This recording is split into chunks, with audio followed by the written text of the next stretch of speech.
नमस्कार दोस्तों, मैं मानवेंद्र, वास्तु एवं ज्योतिष सलाहकार। हमारी एक सीरीज चल रही थी दोस्तों, मिसिंग नंबर्स की। वो अधूरी रह गई है, तो उसका एक भाग अभी भी बाकी है। यानी कि अंक छोटे रूप में भी मैं बना चुका हूँ, अपने एक तरह से शॉर्ट्स के रूप में। लेकिन शायद वहाँ जल्दी बोलना पड़ता है, तो पूरी रेमेडीज़ नहीं आ पाती है। तो आज जो हम सीरीज़ में आगे बनाने जा रहे हैं, जो भाग 3 बनाने जा रहे हैं, वहाँ अंक 7, 8 और 9, यदि वो आपकी डेट ऑफ बर्थ में नहीं हो तो हमें किन समस्याओं का सामना करना पड़ सकता है। देखिए, यदि हमारा मित्र अंक है और हमारी डेट ऑफ बर्थ में नहीं है, तो हम मोबाइल के द्वारा, वाहन के द्वारा या किसी कैसे भी हम अंकों का प्रयोग करके उसमें ला सकते हैं। यदि शत्रु अंक हो तो फिर क्या किया जाए, तो उसकी हम रेमेडीज़ कर सकते हैं। लेकिन अंक तो सारे ही बहुत महत्वपूर्ण हैं। कोई भी, मेरे लिए कोई अंक खराब हो सकता है, लेकिन सभी के लिए वो अंक खराब हो ऐसा नहीं है।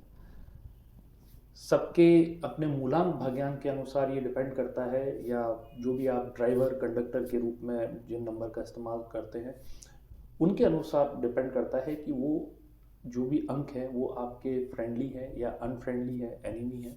तो आज समय ना गवाते हुए हम आगे बढ़ते हैं। तो हम बात करते हैं अंक 7। देखिए, अंक 7 चंद्रमा की चंद्रमा की ही है ना, अंक 2 की ही ऋणात्मक ऊर्जा वाला अंक ही माना गया है। इसे केतु भी कहा जाता है।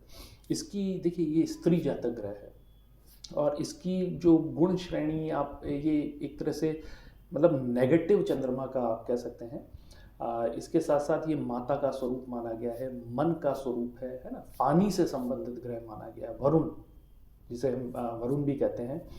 ऐसे लोग कहाँ पनपते हैं? एक तो या तो नदी किनारे वाले जगह हो या समुद्र किनारे वाली जगह हो। वहाँ पे ये ज़्यादा इनका जो कैरियर है उसमें ग्रोथ वहाँ पे ऐसे एरियाज़ के अंदर या ऐसी जगहों पे ज़्यादा देखा गया है।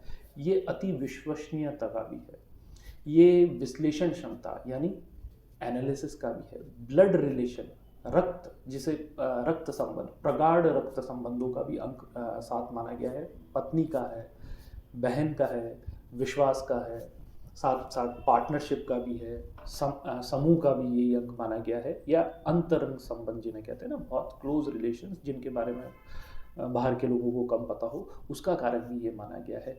आप फीलिंग, स्पिरिचुअलिज्म, अध्यात्म, है ना, एस्ट्रोलॉजी, इसका अंक भी अंक 7 ही माना गया है। आंतरिक रूप का कारक भी माना गया है अध्यात्म के साथ साथ। आखिर ये अंक किसी की डेट ऑफ बर्थ में नहीं हो तो उसकी आप देखेंगे पढ़ाई के अंदर, है ना, पढ़ाई के अंदर समस्या आएगी। पढ़ाई के साथ साथ कोई भी काम उसके निर्विघ्न रूप से नहीं होंगे, कुछ ना कुछ समस्याएं आती ही रहेगी, और उसकी आंतरिक अभिव्यक्ति है वो उतनी पावरफुल नहीं होगी। आखिर अंक ये 7 अंक पीड़ित है। तो अब ये देखिए, क्योंकि ये मेटल का कारक भी माना गया है, उसके साथ साथ बच्चों का कारक भी है। तो ये आखिर डेट ऑफ बर्थ में आपके मिसिंग हो, नदारत हो, तो इसके लिए आप क्या कर सकते हैं? जैसे भूरे कुत्ते होते हैं ना, जो 2 कलर 2 रंग वाले कुत्ते होते हैं, उनको बिस्किट डालना, या दूध में रोटी आप भिगो के दे सकते हैं, ब्रेड भिगो के दे सकते हैं। गणेश जी की उपासना बहुत ही लाभदायक रहती है। और सिल्वर कलर की आप जो वॉच आती है ना, सर्कुलर वॉच, आप सिल्वर, जिसमें मेटल स्ट्रिप भी सिल्वर कलर का ही हो, वो पहनेंगे तो उसकी कमी को पूरा किया जा सकता है। इसी में हम आगे बढ़ते हैं तो आप देखेंगे हम अंक 8, जिन भी जातकों का जन्म 8 तारीख को, 17 तारीख को या 26 तारीख को हुआ हो, और इसे नपुंसक ग्रह कहा जाता है। न्याय के साथ साथ ये इसे नपुंसक श्रेय की ग्रह की श्रेणी में रखा गया है। इसके गुण तामसी होते हैं।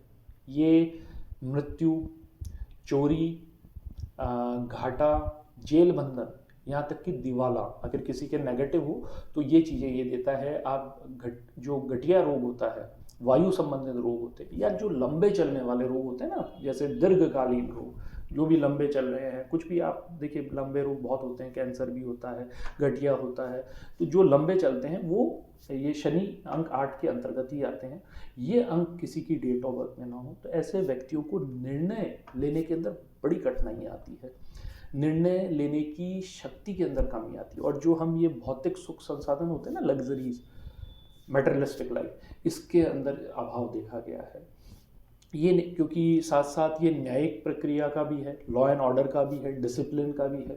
तो डिसिप्लिन ऑर्डर में इनमें कमी देखी जाती है, ये कर्म का, और इसके साथ साथ फाइनेंशियल मैनेजमेंट का भी है। तो कहीं ना कहीं फाइनेंशियल ग्रोथ में रुकावट आना, ये चीज़ें होती है। यदि ये किसी की डेट ऑफ बर्थ में नहीं हो तो ऐसे लोगों को क्या करना चाहिए, क्योंकि ये अर्थ एलिमेंट भी कहा गया है, तो क्रिस्टल का ब्रासलेट पहने, शनिदेव की उपासना इन्हें करनी चाहिए। साथ में अब जो आपके चाचा होते हैं, अंकल होते हैं, उनका पूरा सम्मान करें। आखिर मैं घर में बात करूं, उनसे कभी भी आप मतलब उनसे बैर भाव ना रखें, उनका सम्मान करें। उसके साथ साथ मजदूरों को कुछ ना कुछ, किसी ना किसी रूप में खाने के लिए देते रहें। तो इससे आपका शनि ग्रह अनुकूल रहेगा, आपको प्रतिकूल प्रभाव नहीं, यानी कि आपके नेगेटिव इम्पैक्ट्स नहीं देगा। फिर इसके बाद में हम आते हैं मंगल। जैसा कि अंक 9 है, 18 है, 27 है, क्योंकि इसका गुण तामसी कहा गया है। ये उग्र स्वभाव वाला ग्रह माना गया है। ये आत्मसम्मान का कारक है। ये जमीनी दुर्घटनाएं जो होती है, कोर्ट केसेस होते हैं, वाद विवाद है, कनिंगनेस, चालाकी, छल कपट, इसका है ना। इसके साथ साथ जन कल्याण और आध्यात्मिकता, मोक्ष का कारक भी अंक 9 माना गया है। अब ये किसी की डेट ऑफ बर्थ में नहीं है तो देखिए, अनावश्यक कोर्ट केसों में फंसना, है ना, एक्सीडेंट्स होना, सेहत से, हेल्थ से रिलेटेड इश्यूज आना, आपके साथ में कुछ ना कुछ फ्रॉड हो जाना, चीटिंग हो जाना। अब इसके लिए करें क्या? देखिए, इसके लिए सबसे अच्छा है कि आप हनुमान जी की उपासना करें, और आपके राइट हैंड के ऊपर हमेशा मूली पहन के रखें। और आखिर मैं घर में किसी सदस्य की बात करूं जिनसे आप अच्छे संबंध रख के भी इस ग्रह को अनुकूल बना सकते हैं, तो वो है आपके भाई। जो भाई बंधु होते हैं ना, उनसे हमेशा बना के रखें। तो ये ग्रह आपको हमेशा अच्छे जो रिजल्ट्स है या अनुकूल रिजल्ट्स है वो देता रहेगा। तो दोस्तों, आज के लिए इतना ही। जाने से पहले आप सबसे निवेदन है, यदि आप लोगों ने अभी तक मेरा चैनल सब्सक्राइब नहीं किया है, लाइक नहीं किया है, ताकि आपको, और बेल आइकन नोटिफिकेशन नहीं दबाया है, तो इसे दबा दीजिए, चैनल सब्सक्राइब कर दीजिए, ताकि ऐसे ही आपको आगे से आगे अंक ज्योतिष और वास्तु के ऊपर जानकारियाँ मिलती रहे। जय श्री राम।